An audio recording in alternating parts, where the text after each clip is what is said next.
किशनलाल काफी देर से अपने घर के अंदर अपनी पत्नी के साथ बैठा गहरी सोच में डूबा हुआ था।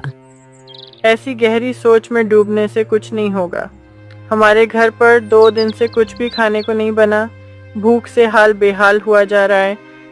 यह सुनकर किशनलाल की आंखों में आंसू आ गए। हाँ, भूख तो हमको भी बहुत तेज लगी है राधा, पर क्या कहें, जहाँ मजदूरी कर रहे थे वहां पर काम पूरा हो गया। राधा फूट फूट कर रोने लगी। भाग्य के खेल भी क्या निराले होते हैं। कल तक इतना था कि मैं दूसरों को उधार दिया करती थी, और आज इतना भी नहीं कि एक वक्त का आटा खरीद सकूं। अब तुम उदास मत हो, हम कहीं से उधार लेकर आते हैं राधा। कहाँ से उधार लेकर आएंगे आप? मैं जानती हूँ कि आपको कोई उधार भी नहीं देता। अरे, हम अपने छोटे भाई की हवेली में जा रहे हैं। अब मोहन से ही कुछ उम्मीद है, वही कुछ मदद करेगा। हाँ, जाइए जाइए। काफी दिन हो गए आपको अपने छोटे भाई के हाथों अपमानित हुए, तो अपने मन की मुराद पूरी करके आइएगा। मुझे पता है कि आपका भाई आपकी मदद नहीं करेगा, बल्कि आपको अपमानित ही करेगा। किशनलाल कोई जवाब नहीं दे पाया और चुपचाप सीधे अपने छोटे भाई मोहन की हवेली की तरफ चला गया। मोहन गांव में सबसे अधिक धनवान व्यापारी था। किशनलाल को अपनी हवेली में देखकर मोहन और उसकी पत्नी गंगा दोनों बुरी तरह से चौंक गए। अरे ये देखो कौन आए हैं। आइए आइए, स्वागत है आपका। आइए आइए, पधारिए। वाह वाह, क्या बात है भैया, आज हवेली का रास्ता कैसे भूल गए? मोहन, मेरे छोटे भाई, अब तुम तो जानते हो कि हमारी स्थिति इस समय कितनी ज्यादा खराब है। हमारे घर पर 2 दिन से चूल्हा नहीं चला। देखो, हम पर दया करो और हमें इतना धन दे दो कि बाजार से कुछ अनाज खरीद कर अपने घर ले जाएं। ये सुनकर किशनलाल का छोटा भाई मोहन हंसने लगा और किशनलाल का मजाक उड़ाते हुए बोला, किस्मत का खेल है बड़ा निराला। बड़ा भाई छोटे भाई के घर भीख मांगने आया। ओ भैया, जब पिताजी ने हम दोनों भाइयों का बंटवारा किया था, तब आधी आधी संपत्ति हम दोनों को दी थी, और देखिए, मैंने अपने पिता की संपत्ति का इस्तेमाल करके उसको दुगना तिगुना बना दिया, और आपने अपनी सारी संपत्ति को बर्बाद कर दिया। कुछ याद है कि आपको पिताजी ने बंटवारे के दौरान क्या क्या दिया था? किशनलाल पुराने दिनों की याद में खो गया। धर्मपाल चारपाई पर लेटे हुए थे और उनके दोनों बेटे किशनलाल और मोहन उनके पास थे। मेरे बच्चों, लगता है कि मेरा अंतिम समय आ गया है। मैं चाहता हूं कि अब संपत्ति का आधा आधा बंटवारा कर लिया जाए। मैंने तुम्हें यहाँ पर इसीलिए बुलाया है ताकि मैं तुम्हें बता सकूं कि मैं अपने किस बेटे को क्या क्या देना चाहता हूँ। ये सुनकर किशनलाल फूट फूट कर रोने लगा। नहीं पिताजी, ऐसे मत बोलिए आप। पिताजी, आपको कुछ नहीं होगा। मुझे विश्वास है कि आप 100 वर्ष से ज्यादा जिएंगे। आपको कुछ नहीं होगा पिताजी। धर्मपाल धीमी मुस्कुराहट के साथ अपने बड़े पुत्र किशनलाल की ओर देखकर बोले, बेटा, यह संसार का नियम है, जो आया है वो जाएगा। अब मेरी बात ध्यान से सुनो। गांव में जो हमारा 20 बीघा खेत है, वो मैं तुम्हें देता हूँ। इतना कहकर धर्मपाल मोहन की ओर देखने लगे। और बेटा, मोहन जो हमारे तालाब के किनारे 20 बीघा खेत पड़ा है, वो मैं तुम्हें देता हूँ। मेरी 10 और 10 बैल, इनमें से आधा आधा तुम दोनों भाइयों को देता हूँ। इतना कहकर धर्मपाल को जोर से खांसी उठी। पिताजी, मैं अभी वैद्य को बुलाकर लाता हूँ। रुकिए रुकिए पिताजी। नहीं नहीं बेटा, मेरी पूरी बात सुन लो। एक बहुत ही महत्वपूर्ण चीज है जो मैं केवल तुझे बताना चाहता हूँ। इतना कहकर धर्मपाल फिर से जोर से खांसने लगे। किशनलाल अपने पिता की हालत देख नहीं सका और दौड़कर वैद्य के पास चला गया। वैद्य जी, जल्दी चलिए। मेरे पिताजी की हालत बहुत ज्यादा खराब है। उन्हें बहुत तेजी से खांसी आ रही है। जल्दी चलिए। वैद्य तुरंत रामपाल के साथ उसके घर पहुंचा। जैसे ही वैद्य ने धर्मपाल की आंखें देखी और वो बोला, देखो किशनलाल, तुमने आने में देरी कर दी। अब तुम्हारे पिता इस संसार में नहीं रहे, माफ करना। इतना कहकर वैद्य वहां से चला गया और किशनलाल फूट फूट कर रोने लगा। हाँ, याद आया। और फिर हम दोनों ने अपनी अपनी जिंदगी की नई शुरुआत की। तुमने पिताजी की कमाई सारी दौलत मिट्टी में बहा दी और मुझको देखो, मैंने पिताजी की सारी संपत्ति को जवाबदारी, चतुराई और मेहनत के बल पर दुगना कर दिया। और यही नहीं, इस गांव का चौधरी बन गया हूं मैं सब जानता हूं मेरे छोटे भाई, क्यों बार बार पुरानी बातें दोहरा रहे हो। सारा गांव जानता है कि मेरी किस्मत खराब निकली तो मैं क्या करूं। क्या करूं? अरे यही बात है भैया कि जिसकी किस्मत है खराब, मैं उसको नहीं दे सकता उधार। नियम तो नियम है। देखो भैया, मोहन तो केवल उसी को उधार देता है जिस पर उसे भरोसा होता है कि वह उधार चुका सकता है। और तुम्हें देखकर तो कोई भी व्यक्ति कह सकता है कि तुम किसी का उधार चुका ही नहीं सकते। इसी वजह से तुम्हें कोई गांव में पत्थर भी ना उधार पे दे। चलो भैया, चलो, नमस्ते। किशनलाल की आंखों में आंसू आ गए और वो चुपचाप नजरें नीचे करके अपमानित होकर वहां से चला गया।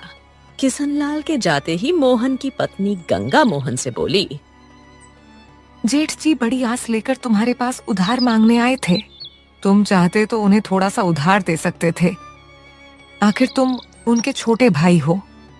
यह सुनकर मोहन गुस्से से अपनी पत्नी गंगा से बोला, बकवास तो बंद कर दे तू। अरे बचपन से लेकर आज तक पिताजी ने हमेशा बड़े भैया को ही प्रेम किया है और मुझको हमेशा नौकरों की तरह बर्ताव किया मेरे साथ। बस तभी से मैं भैया को बर्बाद करने का सपना देखा करता था। भैया कभी भी इस बात को जान नहीं पाएंगे कि आखिरकार उनकी किस्मत इतनी खराब क्यों है। ये सुनकर गंगा चौंक गई। क्या मतलब है तुम्हारा? मोहन अपने हाथ की अंगूठी गंगा को दिखाते हुए बोला, ये देख, इस अंगूठी को देख रही हो गंगा? हाँ, ये अंगूठी काफी समय से तुम अपनी उंगली में पहने हुए हो। बहुत ही साधारण सी अंगूठी है। तुम तो इतने धनवान हो कि हीरे की अंगूठी भी पहन सकते हो। यह कोई साधारण अंगूठी नहीं है भाग्यवान। यह अंगूठी एक चमत्कारी अंगूठी है। आज मेरा व्यापार जो इतना बड़ा है ना, यह केवल इसी अंगूठी की वजह से है। हाँ। इतना कहकर मोहन हंसते हुए वहां से चला गया। उधर किशनलाल मुंह लटकाए हुए अपने घर लौटा और फूट फूट कर रोने लगा। मेरी तो वैसे भी मर्जी नहीं थी कि तुम अपने छोटे भाई के पास मदद मांगने के लिए जाओ, पर मैं चाहकर भी तुम्हें रोक नहीं सकी क्योंकि भूख ने मेरा हाथ बांध रखा था। चलो राधा, अब हम इस संसार में नहीं रहेंगे, जंगल चलते हैं। जंगल में फल तोड़ने से कोई रोक टोक तो नहीं करता। देखते हैं वहां क्या होता है। चलो। राधा मजबूरी में हाँ कर देती है और किशनलाल के साथ जंगल की ओर चल पड़ती है। जंगल के अंदर जाकर किशनलाल को एक फल से भरा हुआ वृक्ष नजर आता है। जैसे ही वो उस वृक्ष के फल तोड़ने जाता है, तभी उसके कानों में एक आवाज टकराती है। रुक जाओ, उस वृक्ष के फल मत तोड़ो। वह एक श्रापित वृक्ष है। उस वृक्ष पर एक दानव का शासन है। अगर तुमने उसके फल को तोड़ा तो वह दानव बाहर आ जाएगा और तुम दोनों पति पत्नी को मार डालेगा। किशनलाल जैसे ही पीछे पलट कर देखता है तो एक साधु खड़ा हुआ उसे घूर रहा था। तो यह तो अच्छी बात है ना साधु महाराज। भूख से मरने से अच्छा है कि हम दोनों पति पत्नी दानव के हाथों मारे जाएं। वैसे भी इस घने जंगल में केवल यही एक फलदार वृक्ष नजर आ रहा है। मर जाने दीजिए, हमें मर जाने दीजिए। शांत हो जाओ बच्चे, शांत हो जाओ। सुनो, यहां से 10 कोस दूर एक दूसरा जंगल शुरू होता है। वहां तुम्हें बहुत अच्छे फल मिल जाएंगे। लेकिन साधु महाराज, हम दोनों पति पत्नी 2 दिन से भूखे हैं।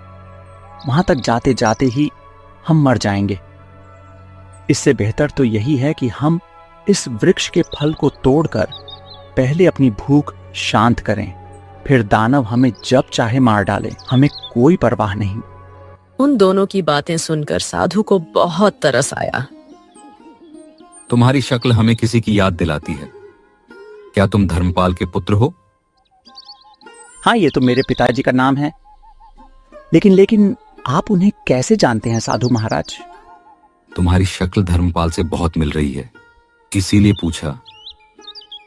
अच्छा ये बताओ धर्मपाल, आप कैसे हैं?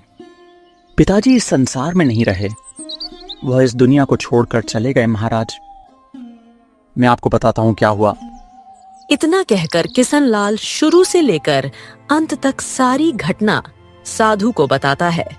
यह सुनकर साधु चौंक गया और अपनी आंखें बंद कर ली। कुछ देर बाद उसने आंखें खोलकर किसनलाल की ओर देखा। अरे तुम्हारे साथ तो बहुत बड़ा धोखा हुआ है किसनलाल, और जिस मूर्ख ने तुम्हारे साथ यह धोखा किया है वो नहीं जानता कि उसने अपनी ही बर्बादी को बुला लिया है। धोखा? किस तरह का धोखा साधु महाराज? जिसने भी तुम्हारे साथ छल किया है किसनलाल, उसका चेहरा बहुत जल्द तुम्हारे सामने होगा। नियति और किस्मत के खेल बड़े निराले होते हैं किसनलाल। अक्सर आदमी दूसरे की किस्मत को छीनने का प्रयास करता है, लेकिन वो नहीं जानता कि जो जिसकी किस्मत में लिखा होता है वो उसे मिलकर ही रहता है, और किस्मत के लिखे हुए को कोई नहीं छीन सकता। इतना कहकर साधु ने मंत्र पढ़ा। अगले ही पल साधु के हाथ में कुछ मुद्राएं प्रकट हो गईं। साधु ने उन मुद्राओं को किसनलाल को पकड़ाते हुए कहा, इन मुद्राओं को ले जाओ, इससे तुम अपनी और अपने पत्नी की भूख शांत कर सकते हो। और हाँ, याद रखना, नियति अभी तुम्हारी ओर परीक्षा लेगी, परंतु तुम हिम्मत मत हारना। तुम देखोगे कि तुम्हारी किस्मत कैसे बदलती है। ओम नमः शिवाय। इतना कहकर साधु वहां से चला गया। रामपाल की समझ में कुछ नहीं आया और वो अपनी पत्नी को लेकर अपने घर लौट आया। घर पहुंचते ही किसनलाल सबसे पहले कुछ अनाज लाता है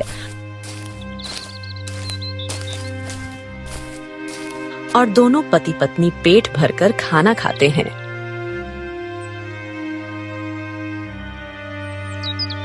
साधु महाराज की बातों पर गौर करना चाहिए। उन्होंने कहा था कि अभी और मुसीबतें आएंगी, लेकिन तुम्हें हिम्मत नहीं हारनी है। हाँ, तुम सही कह रही हो राधा। मैं आज से ही काम के लिए लगातार प्रयास शुरू कर देता हूँ, कुछ तो मिलेगा ही।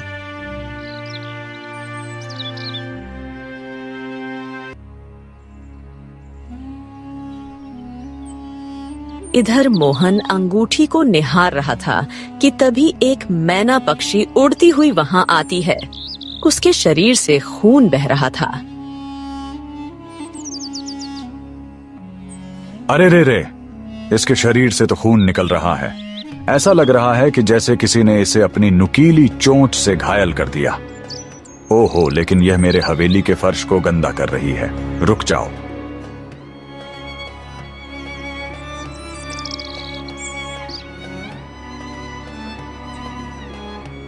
इतना कहकर मोहन मैना को उठाकर बाहर फेंक देता है। मैना पक्षी दोबारा उड़कर मोहन के पास आती है। अब वो क्रोध में प्रतीत होती है।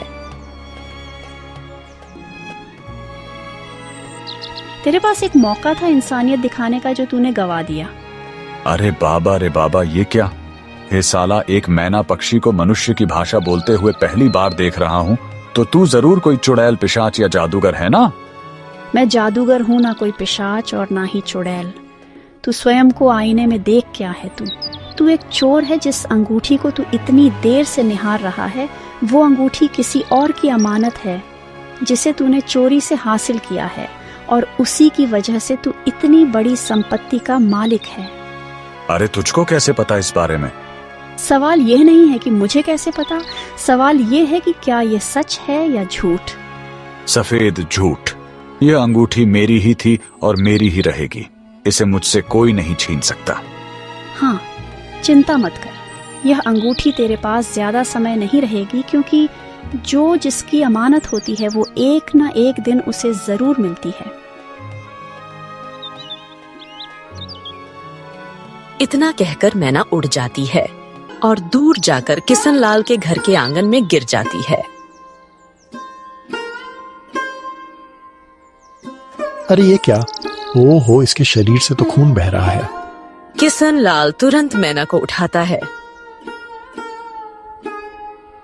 हे राधा, राधा जल्दी करो, इसे वैद्य जी के पास ले चलते हैं। चलो चलो।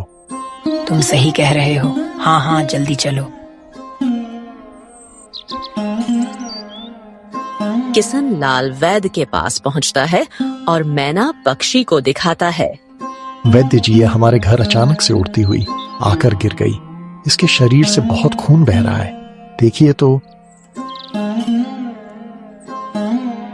वैद्य कुछ जड़ी बूटियां लगाता है। कुछ देर में खून बहना रुक जाता है। हाँ, देखो, इसके भीतर का घाव बहुत गहरा है। तुम्हें रोज इसका इलाज कराना होगा और उसके लिए धन का अच्छा खासा इंतजाम भी करना होगा। कर पाओगे ना? आप उसकी चिंता मत कीजिए वैद्य जी, मैं कुछ भी करूंगा, लेकिन इसका इलाज जरूर करवाऊंगा। मैं किसी को भी मुसीबत में नहीं देख सकता, चाहे वह इंसान हो या पक्षी। हाँ, तो फिर ठीक है, कल इसको फिर से ले आना। जाओ।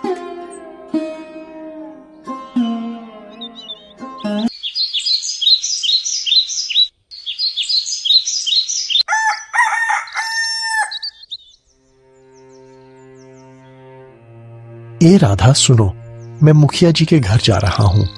सुना है कि उनके बहुत सारे खेत हैं, तो शायद उन्हें मजदूर की जरूरत हो।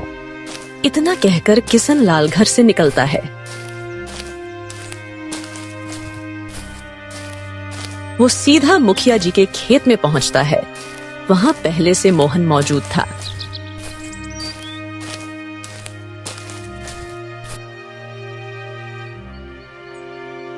अरे बड़े भैया, क्या बात है? ऐ मुखिया जी के खेत में क्या फिर से उधार मांगने आए हैं क्या? नहीं मोहन, मैं उधार मांगने नहीं, काम मांगने आया हूँ। मोहन हंसते हुए वहां से चला गया।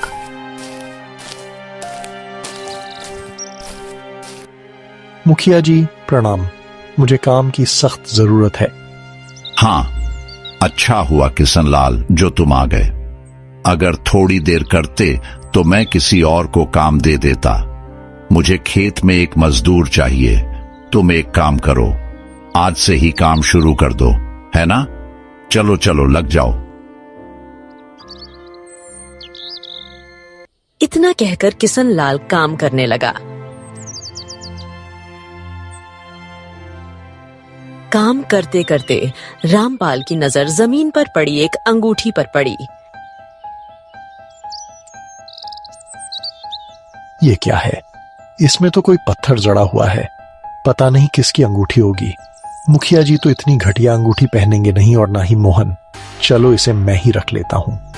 इतना कहकर किशन लाल अंगूठी पहन लेता है।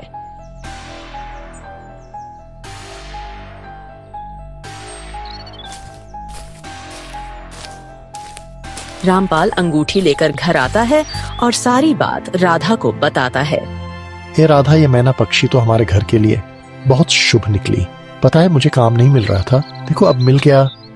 ये तो बहुत अच्छा हुआ। तभी मैना पक्षी इंसानी आवाज में बोली, यह तुम्हारी एक छोटी सी परीक्षा थी जिसे तुमने पास कर लिया। किशन लाल और राधा दोनों चौंक गए।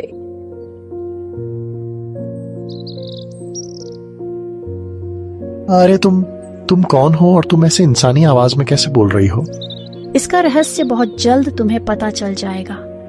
अगर तुम मुझे वैद्य के पास ना ले जाते तो तुम यह परीक्षा पास नहीं कर पाते। अब तुम्हारी किस्मत बहुत जल्द बदलने वाली है। तुम्हारे बुरे दिन समाप्त हुए। मैना पक्षी ने इतना कहा ही था कि तभी वहां गांव का मुखिया आ पहुंचा।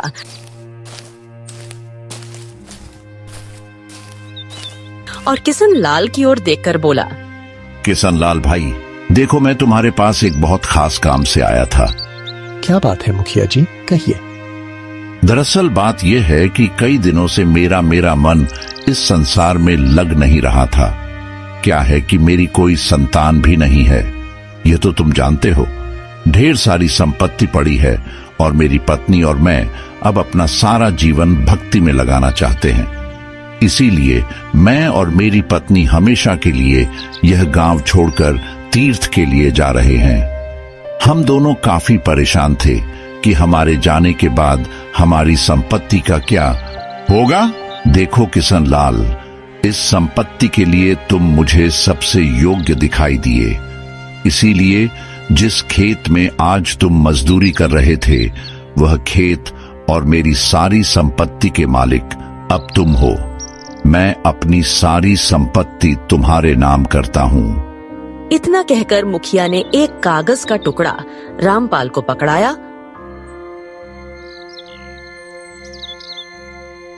और वहां से चला गया। ये तो चमत्कार हो गया। ये कैसे हो सकता है? ये सब कुछ इस अंगूठी की वजह से हुआ है। अभी कुछ दिन और देखो, इस अंगूठी के और भी रहस्य तुम्हारे सामने खुलकर आ जाएंगे। इधर दूसरी ओर मोहन अपनी हवेली में था कि तभी एक व्यक्ति वहां आया। मोहन बाबू, तुमने अपने खेत और सारी संपत्ति गिरवी रखकर साहूकार से बहुत सारा धन लिया और उस धन से तुमने दूसरे देश से रेशमी कपड़ा खरीदा। तुम्हारा माल समुद्र पार जाकर बिकने वाला था, मगर रास्ते में समुद्री लुटेरों ने हमला कर दिया और सारा माल लूट ले गए। इतना कहकर वो व्यक्ति चला गया। मोहन अब सिसकते हुए गंगा के पास गया। गंगा, मैं बर्बाद हो गया, मैं बर्बाद हो गया। क्या हुआ? आप इतने डरे हुए क्यों हो? मोहन ने सारी घटना अपनी पत्नी गंगा को बताई।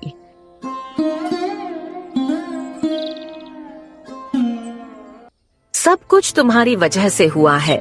तुमसे कितनी बार कहा था कि अपने बड़े भाई का अपमान मत करो। देखा किस्मत का खेल कितना निराला होता है। आज ही मुझे पता चला कि मुखिया ने अपनी सारी संपत्ति तुम्हारे बड़े भाई रामपाल के नाम कर दी और वो रातों रात अमीर हो गए और तुम बैठे बैठे कंगाल हो गए। ये सुनकर मोहन चौंक गया। तभी उसकी नजर अपनी उंगली पर पड़ी। अरे मेरी अंगूठी कहाँ है? मेरी अंगूठी कहाँ है गंगा? मुझे क्या पता। मोहन गहरी सोच में डूब गया।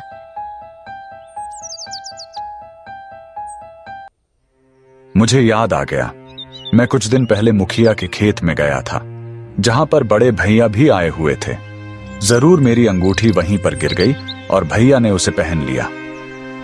अरे राम राम, मेरी किस्मत बदल गई और भैया की किस्मत चमक गई। चलो चलो गंगा, मेरे साथ चलो, जल्दी से चलो, बड़े भैया के घर पर चलो।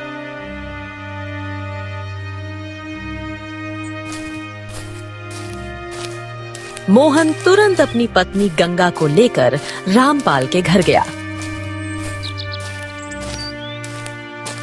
अपने छोटे भाई को देखकर किशनलाल चौंक गया।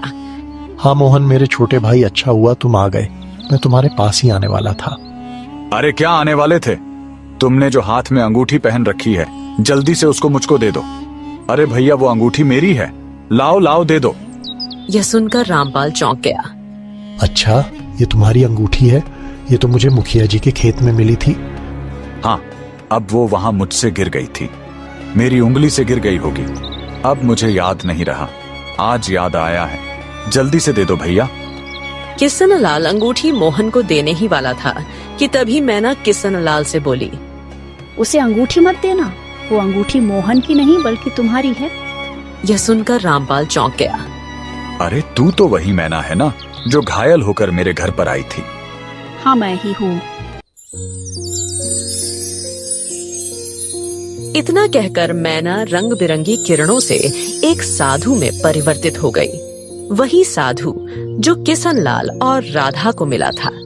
साधु महाराज, आखिर ये क्या रहस्य है? मुझसे कुछ नहीं छुपा सकते मोहन। चलो अब सच सच बताओ, ये अंगूठी तुम्हारी है या किशनलाल की? मोहन नजरें नीचे झुकाकर बोला, ये अंगूठी भैया की है। मेरी? परंतु ये अंगूठी पहली बार खेत में देखी थी मैंने महाराज। तुम्हें याद है जब तुम्हारे पिताजी का अंतिम समय था और वो तुमसे कुछ कहना चाहते थे? हाँ, अचानक से उन्हें जोर से खांसी उठी और मैं वैद्य जी को बुलाने चला गया था। हम दरअसल वो तुमसे यह कहना चाहते थे कि उनके पास एक अंगूठी है, यही अंगूठी जो तुम्हारी उंगली में है, और वो अंगूठी केवल तुम्हारे हिस्से की है। मगर तुम तो पहले ही उठकर चले गए। तुम्हारे जाने के बाद तुम्हारे छोटे भाई मोहन ने अपने पिता से पूछा कि वो क्या कहना चाहते थे। तो तुम्हारे पिता धर्मपाल जानते थे कि वह ज्यादा देर जीवित नहीं रहेंगे, इसीलिए उन्होंने यह अंगूठी मोहन को दे दी और कहा कि यह चमत्कारी अंगूठी है। इसे पहनने वाला कभी भी गरीब नहीं रहेगा और हमेशा व्यापार में तरक्की करेगा। इस अंगूठी को अपने बड़े भाई को दे देना। बस इतना कहकर वह स्वर्ग सिधार गए। मगर मोहन ने इस अंगूठी के बारे में तुम्हें कभी नहीं बताया। क्या बात कर रहे हैं महाराज? क्या मोहन ये सच है? भैया ये सच है, क्योंकि पिताजी ने मेरे साथ बेईमानी की थी। जब सब कुछ आधा आधा बांटा गया था तो फिर ये अंगूठी केवल तुम्हारे हिस्से में क्यों? मैं बताता हूं। जब तुम्हारे पिता धर्मपाल एक साधारण इंसान था और रामपाल केवल 5 वर्ष का था, किसी काम के सिलसिले में वह जंगल की तरफ गया था। उसी समय मैं तपस्या कर रहा था। तपस्या करने के दौरान हमें बहुत तेज से प्यास लगी। मैं पानी की तलाश में इधर उधर भटकने लगा, लेकिन तभी नन्हा रामपाल अपने हाथ से कलश लेकर तालाब का पानी लेकर मेरे पास आया और उसने मुझे पानी पिलाया। मैं बहुत प्रसन्न हुआ और केवल रामपाल की वजह से तुम्हारे पिता धर्मपाल को मैंने यह अंगूठी भेंट की थी और उसे कहा भी था कि बड़े होने के बाद यह अंगूठी किशन लाल को ही देना। यह अंगूठी जिसकी भी उंगली में रहेगी वह हमेशा किस्मत का धनी रहेगा। और मैंने ऐसा करने के लिए धर्मपाल से वचन लिया था। और तुमने ना केवल बेईमानी की बल्कि अपने पिता धर्मपाल की आखिरी इच्छा को भी नहीं माना। इसीलिए अब तुम हमेशा गरीबों के गरीब ही रहोगे। मुझको क्षमा कर दीजिए महाराज, मुझसे गलती हो गई। अरे भैया, बड़े भैया, तुम तो क्षमा कर दो। किशन लाल को मोहन पर तरस आ गया। साधु महाराज, देखिए यह जैसा भी है तो मेरा छोटा भाई, इसको क्षमा कर दीजिए ना। देखा मोहन, तुमने तुम्हारे मन में अपने बड़े भाई के लिए कितना मैल था, लेकिन तुम्हारे इतने बड़े धोखा देने के बावजूद भी किशनलाल अभी भी तुम्हारी चिंता कर रहा है। तुम्हारे पिता जानते थे कि रामपाल मन का कितना अच्छा है, इसीलिए उन्होंने तुमसे यह कहा था कि यह अंगूठी किशनलाल को ही देना, क्योंकि वह जानते थे अगर किशनलाल धनी रहेगा तो उसके साथ साथ तुम भी धनी रहोगे, क्योंकि किशनलाल हमेशा अपने छोटे भाई का ख्याल रखेगा। समझ गया? सब समझ गया। माफ कर दो बड़े भाई, माफ कर दो। किशनलाल मोहन को गले लगा लेता है। साधु रहस्यमयी किरणों से वहां से गायब हो जाता है और उसी दिन के बाद दोनों भाई फिर से साथ साथ रहने लगे। देखते ही देखते किशनलाल की किस्मत बदल गई और वो अपने गांव का सबसे धनवान व्यक्ति बन गया।